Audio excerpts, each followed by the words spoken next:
पाकिस्तान नूं IMF ने 6-7 billion dollar की लॉन्ग टर्म डील है, 700 मिलियन डॉलर शायद रिलीज़ किया है, कुछ करना है, तो इंडिया ने इतराज़ कर दिता है। ਉਹਦੇ ਚੋਂ ਇੰਡੀਆ ਕਹਿ ਰਿਹਾ ਕਿ ਵੀ ਪਾਕਿਸਤਾਨ ਦੀ ਸਟ੍ਰਿੰਜੈਂਟ ਮੋਨੀਟਰਿੰਗ ਕਰੋ ਕਿ ਜਿਹੜਾ IMF ਲੋਨ ਦੇ ਰਿਹਾ ਪਾਕਿਸਤਾਨ ਨੂੰ ਉਹ ਕਿਸੇ ਕੋਈ ਹੋਰ ਲੋਨ ਰੀਪੇ ਕਰਨ ਲਈ ਤਾਂ ਨਹੀਂ ਵਰਤਿਆ ਜਾ ਰਿਹਾ, ਕਿਉਂਕਿ ਚਾਈਨਾ ਨੇ ਪਾਕਿਸਤਾਨ ਨੂੰ ਔਖੇ ਵੇਲੇ ਲੋਨ ਦਿੱਤਾ ਹੋਇਆ ਤੇ ਉਹਦੀ ਕਿਸ਼ਤ ਮੋੜਨੀ ਹੁੰਦੀ ਹੈ ਵੀ ਜਿਹੜਾ IMF ਲੋਨ ਦਿੰਦਾ ਪਾਕਿਸਤਾਨ ਨੂੰ ਉਹ ਉਹਦੀ ਕਿਸ਼ਤ ਚੀਨ ਨੂੰ ਮੋੜਦਾ। ਇੱਕ ਤਾਂ ਇਹ ਚਾਰ ਇਹ ਤਾਂ ਨਹੀਂ ਕਿ ਵੀ ਜਿਹੜੀ ਉਹਨਾਂ ਦੀ ਆਰਥਿਕ ਮਦਦ ਦੇ ਲਈ ਮਦਦ ਕਾਹਦੀ ਹੈ, ਉਹ ਤਾਂ ਕਰਜ਼ ਹੈ, ਲੋਨ ਦਿੱਤਾ ਜਾਂਦਾ ਹੈ। ਪਾਕਿਸਤਾਨ ਦੀਆਂ ਡਿਫੈਂਸ ਫੋਰਸਿਸ ਜਾਂ ਉਹਨਾਂ ਦੀ ਕੋਈ ਇਕਵਿਪਮੈਂਟ ਬਾਏ ਕਰਨ ਲਈ ਤਾਂ ਨਹੀਂ ਉਹ ਪੈਸਾ ਇਸਤੇਮਾਲ ਹੁੰਦਾ। ਤੁਹਾਡੇ ਇੱਕ ਤਬਕੇ ਨੂੰ ਭਾਰਤ ਦਾ ਜਿਹੜਾ ਉਹ ਚੜ੍ਹਿਆ ਪਿਆਰ ਕਿ ਜੀ ਵੀ ਪਤਾ ਨਹੀਂ ਚਲੋ ਜੰਮੂ ਕਸ਼ਮੀਰ ਪਾਸੇ ਕਰੋ, ਟ੍ਰੇਡ ਕਰ ਲਓ ਉਹਨਾਂ ਨਾਲ, ਤੁਹਾਨੂੰ ਪੀ ਜਾਣਗੇ ਘੋਲ ਕੇ ਤੁਹਾਨੂੰ। ਇਹਨਾਂ ਨੇ ਕਦੇ ਐਕਸੈਪਟ ਹੀ ਨਹੀਂ ਕੀਤਾ ਹੋਇਆ ਭਾਰਤ ਜਾਂ ਇਹਨਾਂ ਦੀਆਂ ਅੱਡ-ਅੱਡ ਧਿਰਾਂ ਨੇ।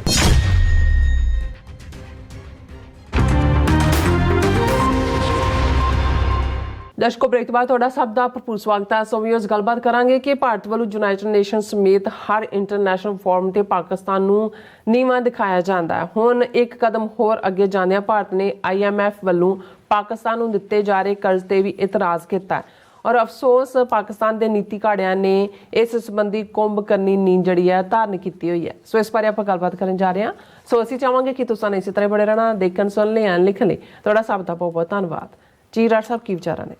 ਦੇਖੋ, ਕੱਲ੍ਹ ਸਾਡਾ ਇੱਕ ਸੈਗਮੈਂਟ ਸੀ ਕਿ ਹਿਊਮਨ ਰਾਈਟ ਕੌਂਸਲ ਜੀਨੀਵਾ ਦੇ ਵਿੱਚ ਜਦੋਂ ਪਾਕਿਸਤਾਨ ਦੇ ਨੁਮਾਇੰਦੇ ਨੇ OIC ਦੇ ਬਿਹਾਫ 'ਤੇ ਜਿਹੜਾ ਆਪਣਾ ਕੇਸ ਪੇਸ਼ ਕੀਤਾ ਔਰ ਉਹਦੇ 'ਚ ਜੰਮੂ ਕਸ਼ਮੀਰ ਦਾ ਜ਼ਿਕਰ ਵੀ ਕੀਤਾ ਕਿ ਵੀ ਉੱਥੇ ਕਿਵੇਂ ਹਿਊਮਨ ਰਾਈਟਸ ਵਾਇਲੇਟ ਹੋ ਰਹੇ ਨੇ, ਅਤੇ ਰਾਈਟ ਟੂ ਰਿਸਪੌਂਡ ਦੇ ਥੱਲੇ ਇੰਡੀਅਨ ਰਿਪਰੈਜ਼ੈਂਟੇਟਿਵ ਬੀਬੀ ਨੇ ਪਾਕਿਸਤਾਨ ਨੂੰ ਜਿਹੜਾ ਉਹ ਦੁਨੀਆ ਦੇ ਵਿੱਚ ਦਹਿਸ਼ਤਗਰਦੀ ਦਾ ਕਾਰਖਾਨਾ ਦੱਸਿਆ। ਔਰ ਉਸ ਤੋਂ ਪਹਿਲਾਂ ਵੀ ਜਿਹੜੀ ਉਹਨਾਂ ਦੀ ਰੁਚਿਕਾ ਕੰਬੋਜ ਪਰਮਾਨੈਂਟ ਰਿਪਰੈਜ਼ੈਂਟੇਟਿਵ ਹੈ, ਇੱਕ ਪਹਿਲੇ ਜਦੋਂ ਪਾਕਿਸਤਾਨ ਦੀ ਆਪਣੀ ਪ੍ਰੈਜੈਂਟੇਸ਼ਨ ਸੀ ਉਦੋਂ ਵੀ ਉਹਨੇ ਰਾਈਟ ਟੂ ਰਿਸਪੌਂਡ ਦੇ ਥੱਲੇ ਪਾਕਿਸਤਾਨ ਨੂੰ ਜਿਹੜਾ ਉਹ ਖੂਨ ਵਗਾਉਣ ਵਾਲਾ ਦਹਿਸ਼ਤਗਰਦਾਂ ਦਾ ਟਿਕਾਣਾ ਅੱਡਾ ਦੱਸਿਆ। ਔਰ ਅਸੀਂ ਇਹ ਕਿਹਾ ਸੀ ਕਿ ਭਾਈ ਇਹ ਇੱਕ ਪਾਸੇ ਇਹਨਾਂ ਦੀ ਜ਼ਹਿਨੀ ਨਫ਼ਰਤ ਉਹ ਜਿਹੜਾ ਹਰ ਹਿੰਦੂਤਵ ਹੀ ਕੈਰੀ ਕਰਦਾ ਉਹ ਆਪਣੀ ਥਾਂ, ਪਰ ਇੰਟਰਨੈਸ਼ਨਲ ਪਲੇਟਫਾਰਮ ਦੇ ਉੱਤੇ ਇਹ ਬਿਨਾਂ ਕਿਸੇ ਸੰਗ ਸੰਕੋਚ ਸ਼ਰਮ ਤੋਂ ਇਹ ਜਾਣਦੇ ਹੋਏ ਵੀ ਕਿ ਖੁਦ ਕਿਸ ਲੈਵਲ ਦੇ ਦਹਿਸ਼ਤਗਰਦ ਨੇ ਜਿਨ੍ਹਾਂ ਨੇ ਪਾਕਿਸਤਾਨ ਮੁਲਕ 1971 ਦੇ ਵਿੱਚ ਤੋੜਿਆ ਫੌਜ ਦੀ ਮਦਦ ਨਾਲ, ਸ੍ਰੀਲੰਕਾ 'ਚ ਸਿਵਲ ਵਾਰ ਖੜੀ ਕੀਤੀ, 70,000 ਤੋਂ ਜ਼ਿਆਦਾ ਤਾਮਿਲ ਔਰ ਸਿਹਾਲੀਜ਼ ਮਾਰੇ ਗਏ, ਕਿਵੇਂ ਇਹਨਾਂ ਨੇ ਲਿਟੇ ਵਰਗੀ ਜਥੇਬੰਦੀ ਖੜੀ ਕਰਕੇ ਔਰ ਕੀ ਨਹੀਂ ਕੀਤਾ ਉਹਨਾਂ ਨੇ, ਸਿੱਕਮ ਨੂੰ ਕਿਵੇਂ ਇਹਨਾਂ ਨੇ ਚੋਗਿਆਲ ਦੇ ਆਲੇ ਦੁਆਲੇ ਜਿਹੜੀ ਆ ਰਾਹ ਦੀ ਔਰ ਇੰਟੈਲੀਜੈਂਸ ਬਿਊਰੋ ਦੀ ਖੇਡ ਖੇਡੀ ਔਰ ਉਹਨੂੰ ਕਿਵੇਂ ਐਨੈਕਸ ਕੀਤਾ, ਔਰ ਵਿਦਨ ਕੰਟਰੀ ਇਹਨਾਂ ਦਾ ਜ਼ੁਲਮ ਉਹ ਕਸ਼ਮੀਰ 'ਚ ਹੋਏ, ਪੰਜਾਬ 'ਚ ਹੋਏ, ਮਨੀਪੁਰ 'ਚ ਹੋਏ, ਔਰ ਵਿਦਨ ਪਾਕਿਸਤਾਨ ਦਹਿਸ਼ਤਗਰਦੀ ਕਿਸ ਲੈਵਲ ਤੱਕ ਹੈ। ਸੋ ਜਿਹੜਾ ਖੁਦ ਦਹਿਸ਼ਤਗਰਦੀ ਦਾ ਜਿਹੜਾ ਉਹ ਮੁਜੱਸਮ ਹੈ ਉਹ ਹਮੇਸ਼ਾ ਹੀ, ਕਿਉਂਕਿ ਪਾਕਿਸਤਾਨ ਹਮੇਸ਼ਾ ਡਿਫੈਂਸਿਵ ਹੋ ਕੇ ਗੱਲ ਕਰਦਾ, ਕਦੇ ਵੀ ਇਹਨਾਂ ਨੇ ਇੰਟਰਨੈਸ਼ਨਲ ਲੈਵਲ ਦੇ ਉੱਤੇ ਇਹ ਨਹੀਂ ਹੈ। ਉਹਨਾਂ ਦੇ ਕੋਲ ਬੜੇ ਫਾਈਨ ਡਿਪਲੋਮੈਟ ਨੇ, ਲੇਕਿਨ ਪਤਾ ਨਹੀਂ ਇਹ ਉਹਨਾਂ ਦੀ ਨੀਤੀ ਹੈ ਜਾਂ ਉਹਨਾਂ ਦੀ ਕਿਤੇ ਨਾ ਕਿਤੇ ਕਮਜ਼ੋਰੀ ਹੈ। ਹੁਣ ਇਸ ਨੂੰ ਸਾਡੇ ਜਿਹੜੇ ਕੁਛ ਪਾਕਿਸਤਾਨੀ ਵੀਰ, ਖਾਸ ਤੌਰ 'ਤੇ ਸਾਡੇ ਜਿਹੜੇ ਪਾਕਿਸਤਾਨ 'ਚ ਬੈਠੇ ਅੱਛੇ ਜਰਨਲਿਸਟ ਨੇ, ਉਹਨਾਂ ਨੇ ਫੌਰਨ ਜਦੋਂ ਉਹਨਾਂ ਨੂੰ ਉਹ ਸੈਗਮੈਂਟ ਮਿਲਿਆ ਤਾਂ ਉਹਨਾਂ ਨੇ ਕਮੈਂਡ ਕੀਤਾ ਕਿ ਵੀ ਵਾਕਿਆ ਹੀ ਤੁਸੀਂ ਠੀਕ ਹਾਲਤ ਬਿਆਨੀ ਹੈ ਵੀ ਪਾਕਿਸਤਾਨ ਬਿਲਕੁਲ ਹੀ ਜਿਹੜਾ ਇਹਦੇ ਬਾਵਜੂਦ ਪਾਕਿਸਤਾਨ ਦੀਆਂ ਸਾਰੀਆਂ ਹੀ ਧਿਰਾਂ ਉਹ ਉਹਨਾਂ ਦੀਆਂ ਬਾਹਾਂ ਆਕੜੀਆਂ ਹੁੰਦੀਆਂ ਵੀ ਅਸੀਂ ਭਾਰਤ ਨਾਲ ਜੱਫੀ ਪਾਣੀ ਹੈ, ਕਿਤੇ ਜਿਹੜੀ ਹੈ ਉਹ ਰਹਿ ਨਾ ਜਾਈਏ। ਹੁਣ ਅੱਗੇ ਤਾਂ ਇਹ ਸੀ ਵੀ ਹਰ ਇੰਟਰਨੈਸ਼ਨਲ ਫੋਰਮ 'ਤੇ ਉਹ UN ਹੋਏ, ਦੂਸਰਾ ਉਸ 'ਤੇ ਕਰਦੇ ਹੀ ਨੇ। ਹੁਣ ਅੱਜ ਇਹ ਮੇਨ ਖਬਰ ਫਿਰ ਅੱਖਾਂ 'ਚੋਂ ਮੇਰੀ ਗੁਜ਼ਰੀ, ਔਰ ensure Pakistan does not divert loans to foot defense bills India to IMF।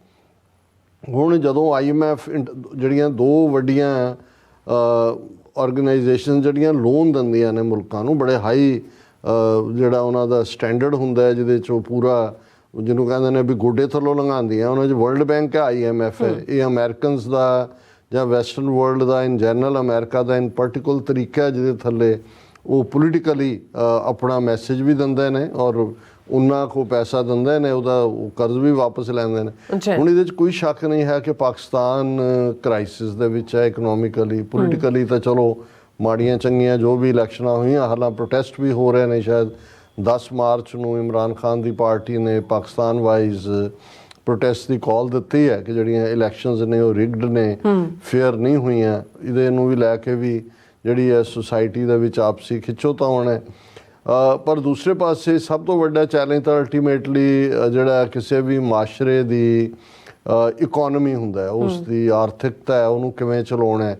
ਔਰ ਪਾਕਿਸਤਾਨ ਦੇ ਕੋਲ ਇੱਕ ਸਟੇਜ 'ਤੇ ਤਾਂ ਪਿਛਲੇ ਪੀਰੀਅਡ 'ਚ ਇਹ ਆ ਗਿਆ ਸੀ ਕਿ ਵੀ ਡਿਫਾਲਟ ਦੇ ਨੇੜੇ ਤੇੜੇ ਪਹੁੰਚ ਗਏ ਸੀ। ਹੁਣ ਭਾਵੇਂ ਡਿਫਾਲਟਰ ਤਾਂ ਨਹੀਂ ਨੇ, ਲੇਕਿਨ ਜੇ ਤੁਸੀਂ $1 ਦੇ ਅਗੇਂਸਟ ਪਾਕਿਸਤਾਨੀ ਰੁਪਏ ਦੀ ਕੀਮਤ ਦੇਖੋ, ਉਹਨਾਂ ਦੇ ਉੱਤੇ ਆਉਣ ਵਾਲੇ ਪੀਰੀਅਡ 'ਚ ਲੱਗ ਰਹੇ ਹੋਰ ਟੈਕਸ ਦੇਖੋ, ਔਰ ਅਮਰੀਕਾ ਨੇ ਫਾਈਨਲੀ IMF ਰਾਹੀਂ ਥੋੜ੍ਹਾ ਬਹੁਤ ਬੇਲ ਆਊਟ ਕੀਤਾ ਬਹੁਤ ਸਟ੍ਰਿੰਜੈਂਟ ਕੰਡੀਸ਼ਨਸ ਦੇ ਨਾਲ। ਔਰ ਭਾਰਤ ਦਾ ਹਮੇਸ਼ਾ ਅੱਗੋਂ ਪਹਿਲਾਂ ਇਹ ਰਵੱਈਆ ਹੁੰਦਾ ਸੀ ਕਿ ਕਿਉਂਕਿ ਉਸ ਬੋਰਡ ਦੇ ਉੱਤੇ ਭਾਰਤ ਦਾ ਨੁਮਾਇੰਦਾ ਵੀ ਹੁੰਦਾ, ਜੋ ਵੀ ਇਹਨਾਂ ਦਾ ਸਟਰਕਚਰਲ ਸੈਟਅਪ ਹੈ, ਕਿ ਉਹ ਐਬਸਟੇਨ ਕਰਦੇ ਸੀ, ਉਹਦੇ 'ਤੇ ਕਾਮੈਂਟ ਨਹੀਂ ਸੀ ਕਰਦੇ। ਪਰ ਹੁਣ ਇਸ ਵਾਰ ਜਦੋਂ ਕਿ ਆਲਰੇਡੀ ਜਿਹੜੀ ਹੈ ਪਾਕਿਸਤਾਨ ਨੂੰ IMF ਨੇ $6-7 ਬਿਲੀਅਨ ਦੀ ਲੌਂਗ ਟਰਮ ਡੀਲ ਹੈ, $700 ਮਿਲੀਅਨ ਸ਼ਾਇਦ ਰਿਲੀਜ਼ ਕੀਤਾ ਹੈ, ਕੁਛ ਕਰਨਾ ਹੈ, ਤੇ ਇੰਡੀਆ ਨੇ ਇਤਰਾਜ਼ ਕਰ ਦਿੱਤਾ ਹੈ। ਉਹਦੇ 'ਚੋਂ ਇੰਡੀਆ ਕਹਿ ਰਿਹਾ ਕਿ ਵੀ ਪਾਕਿਸਤਾਨ ਦੀ ਸਟ੍ਰਿੰਜੈਂਟ ਮੋਨੀਟਰਿੰਗ ਕਰੋ ਕਿ ਜਿਹੜਾ IMF ਲੋਨ ਦੇ ਰਿਹਾ ਪਾਕਿਸਤਾਨ ਨੂੰ, ਉਹ ਕੋਈ ਹੋਰ ਲੋਨ ਰੀਪੇ ਕਰਨ ਲਈ ਤਾਂ ਨਹੀਂ ਵਰਤਿਆ ਜਾ ਰਿਹਾ। ਹੁਣ ਜਿਵੇਂ ਇੱਕ ਜਿਹੜੀ ਗੱਲ ਅਮਰੀਕਾ ਵੀ ਦਬਾਅ 'ਚ ਰੱਖਦਾ ਪਾਕਿਸਤਾਨ ਦੇ ਉੱਤੇ ਕਿ ਜੀ ਕਿਉਂਕਿ ਚਾਈਨਾ ਨੇ ਪਾਕਿਸਤਾਨ ਨੂੰ ਔਖੇ ਵੇਲੇ ਲੋਨ ਦਿੱਤਾ ਹੋਇਆ ਤੇ ਉਹਦੀ ਕਿਸ਼ਤ ਮੋੜਨੀ ਹੁੰਦੀ ਹੈ, ਵੀ ਜਿਹੜਾ IMF ਲੋਨ ਦਿੰਦਾ ਪਾਕਿਸਤਾਨ ਨੂੰ, ਉਹ ਉਹਦੀ ਕਿਸ਼ਤ ਚੀਨ ਨੂੰ ਮੋੜਦਾ। ਇੱਕ ਤਾਂ ਇਹ ਚਾਰ, ਲੇਕਿਨ ਦੂਸਰਾ ਇਸ ਤੋਂ ਵੀ ਖਤਰਨਾਕ ਕਿ ਵੀ ਇਹ ਤਾਂ ਨਹੀਂ ਕਿ ਵੀ ਜਿਹੜੀ ਉਹਨਾਂ ਦੀ ਆਰਥਿਕ ਮਦਦ ਦੇ ਲਈ ਮਦਦ ਕਾਹਦੀ ਹੈ, ਉਹ ਤਾਂ ਕਰਜ਼ ਹੈ, ਲੋਨ ਦਿੱਤਾ ਜਾਂਦਾ ਹੈ। ਪਾਕਿਸਤਾਨ ਦੀਆਂ ਡਿਫੈਂਸ ਫੋਰਸਿਸ ਜਾਂ ਉਹਨਾਂ ਦੀ ਕੋਈ ਇਕਵਿਪਮੈਂਟ ਬਾਏ ਕਰਨ ਲਈ ਤਾਂ ਨਹੀਂ ਉਹ ਪੈਸਾ ਇਸਤੇਮਾਲ ਹੁੰਦਾ। Ensure Pakistan does not divert loans to foot defence bills, ਕਿ ਜੀ ਉਹ ਆਪਣੇ ਡਿਫੈਂਸ ਰਿਲੇਟਡ ਜਿਹੜੀ ਚੀਜ਼ਾਂ ਨੇ ਉਹਨਾਂ ਦੇ ਬਿੱਲ ਤਾਂ ਨਹੀਂ ਪੇ ਕਰਦਾ। ਔਰ ਪੂਰੀ ਇਹ ਡੀਟੇਲ ਖਬਰ ਹੈ। Taking A tough stance, India has battled for stringent monitoring, stringent, ਕਿ ਇਹਨਾਂ ਦੇ ਉੱਤੇ ਜੁੱਤੀ ਲਟਕਾ ਦਿਓ ਇਹਨਾਂ ਦੇ ਸਿਰ ਦੇ ਉੱਤੇ, of any emergency funds provided by IMF to its financially beleaguered neighbor Pakistan, stressing that such funds must not be redeployed towards defense bills or repayment of loans from other countries, ਕਿ ਦੂਸਰਿਆਂ ਨੂੰ ਉਹੀ ਚੀਨ ਵਾਲਾ ਔਰ defence ਦਾ।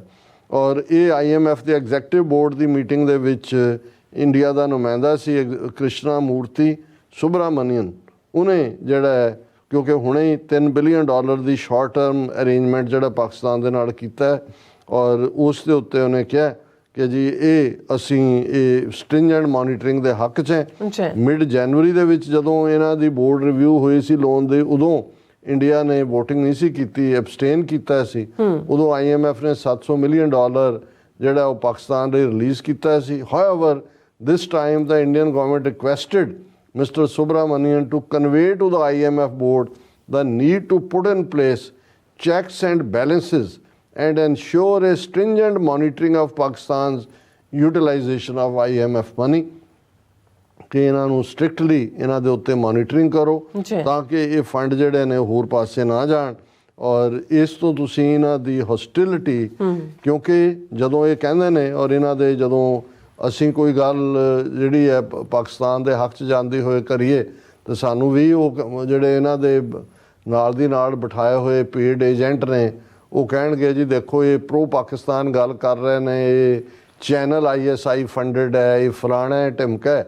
ਅਸੀਂ ਇਹ ਸਮਝਦੇ ਹਾਂ ਵੀ ਅਸੀਂ ਇੱਕ ਵੈਲ ਵਿਸ਼ਰ ਹੋਣ ਦੇ ਨਾਤੇ ਅਸੀਂ ਪਾਕਿਸਤਾਨ ਦੇ ਆਪਣੇ law makers, opinion makers, decision makers ਔਰ ਆਮ ਆਵਾਮ ਖਲਕਤ ਜਿਸ ਨੂੰ ਅਸੀਂ ਮੁਹੱਬਤ ਕਰਦੇ ਹਾਂ, ਸਾਡੀ ਪੁੰਨ ਭੂਮੀ ਹੈ, ਸਾਡਾ ਮੱਕਾ ਮਦੀਨਾ ਹੈ, ਔਰ ਜ਼ਾਹਰ ਹੈ ਕਿ ਜਿੱਥੇ ਅਸੀਂ ਇੱਕ ਨੇਬਰ ਦੇ ਤੌਰ ਦੇ ਉੱਤੇ ਪਾਕਿਸਤਾਨ ਖਾਲਿਸਤਾਨ ਭਵਿੱਖ ਦੇ ਦੇਖਦੇ ਹਾਂ, ਉੱਥੇ ਜਿਨ੍ਹਾਂ ਸਿਧਾਂਤਾਂ ਦੇ ਉੱਤੇ ਪਾਕਿਸਤਾਨ ਹੋਣ 'ਚ ਆਇਆ, ਅਸੀਂ ਪਾਕਿਸਤਾਨ ਨੂੰ ਇੱਕ ਸਟੇਬਲ, ਖੁਸ਼ਹਾਲ ਔਰ ਤਰੱਕੀ ਕਰਦੇ ਮੁਲਕ ਦੇ ਤੌਰ 'ਤੇ ਦੇਖਦੇ ਹਾਂ। ਇੰਨੇ ਕਿ ਸਾਡੇ ਹਿੱਤ ਜੁੜੇ ਹੋਏ ਨੇ, ਇਸ ਲਈ ਅਸੀਂ ਭਰਾ ਦੇ ਨਾਤੇ ਕਈ ਵਾਰ ਤਾਨਾ ਤਾਂ ਨਹੀਂ ਮਾਰਦੇ, ਲੇਕਿਨ ਘੱਟੋ ਘੱਟ ਜਿਹੜਾ ਉਹ ਇਸ ਦੇ ਨਾਲ ਵਿਪ ਜ਼ਰੂਰ ਕਰਨ ਦੀ ਕੋਸ਼ਿਸ਼ ਕਰਦੇ ਆ ਕਿ ਭਾਈ ਇਹ ਜਿਹੜਾ ਤੁਹਾਡੇ ਇੱਕ ਤਬਕੇ ਨੂੰ ਭਾਰਤ ਦਾ ਜਿਹੜਾ ਉਹ ਚੜ੍ਹਿਆ ਪਿਆਰ ਕਿ ਜੀ ਵੀ ਪਤਾ ਨਹੀਂ, ਚਲੋ ਜੰਮੂ ਕਸ਼ਮੀਰ ਪਾਸੇ ਕਰੋ, ਟ੍ਰੇਡ ਕਰ ਲਓ ਉਹਨਾਂ ਨਾਲ, ਤੁਹਾਨੂੰ ਪੀ ਜਾਣਗੇ ਘੋਲ ਕੇ ਤੁਹਾਨੂੰ।